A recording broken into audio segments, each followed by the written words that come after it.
Section 14. Attaching the roof insulation cover. 14.1. Unfold the roof insulation cover and locate the roof's center. Using an 8-foot ladder, attach the 8 carabiners on the top to the 8 D-rings on the side of the roof tension ring. The ceiling cover will now be hanging in the center of the yome. 14.2. Lining up the carabiner at the top of the ceiling with one at the bottom, attach the base carabiner to the eye-bolt stem at the base of the roof rafter. 14.3. Repeat 14.2 with the remaining corner carabiners.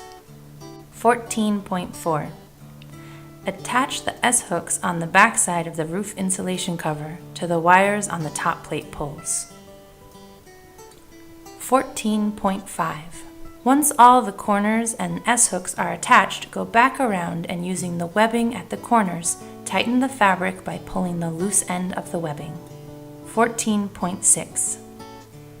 Starting in the center of any roof panel, tuck the ceiling fabric up under the top plate pole truss block and attach the Velcro on the ceiling fabric to the Velcro on the sidewall panel.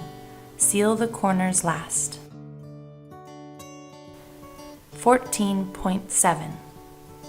Repeat this step on all the remaining roof panels. Congratulations! Your yome is complete. Woo!